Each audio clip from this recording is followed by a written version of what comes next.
এখন মাংস থেকে তেলটা পুরোপুরি ছেড়ে না দিচ্ছে। নমস্কার বন্ধুরা, নতুন একটা রেসিপিতে আপনাদের অনেক অনেক স্বাগত। প্রথমে রসুনটা দিয়ে দিলাম, এরপরে কেটে রাখা পেঁয়াজের টুকরোটা দিয়ে দিলাম,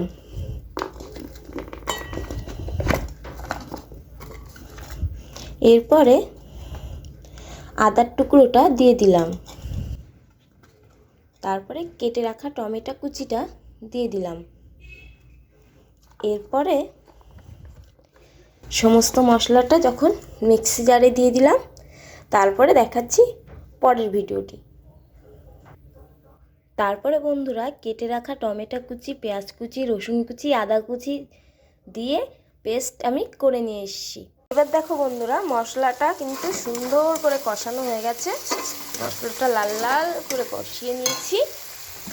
এর ভেতরে এবার কেটে রাখা মাংসের পিসগুলো আমি দিয়ে নিলাম। এবার দিয়ে আপনাদের দেখাবো আমি কেমন করে চিকেনের রেসিপিটা করছি।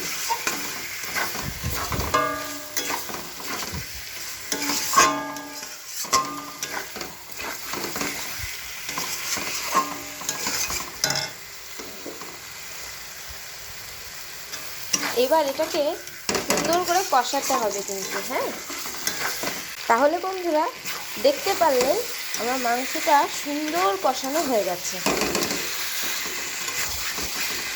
মাংসটা ঠিক এইরকম লাল লাল এসে গেছে, তেলও ছেড়ে দিয়েছে, দেখতে পাচ্ছ। এবার ভেজে রাখা আলুটা আমি দিয়ে দেবো। আর বন্ধুরা, ক্যাপসিকামটা দিলে মাংসে যেমন টেস্ট হয়, সেরকম সেন্ট কিন্তু একদম কি বলবো, সেন্টটা এইরকম একটা টেস্টি সেন্ট বেরোবে, বিশাল গন্ধ বন্ধুরা, একদম মন ছুঁয়ে যাবে গন্ধটা আপনাদের। তাহলে চলো, আলুটা দিয়েছি, এবার আরেকটু লাল লাল করে কষিয়ে নেওয়া যাক, যত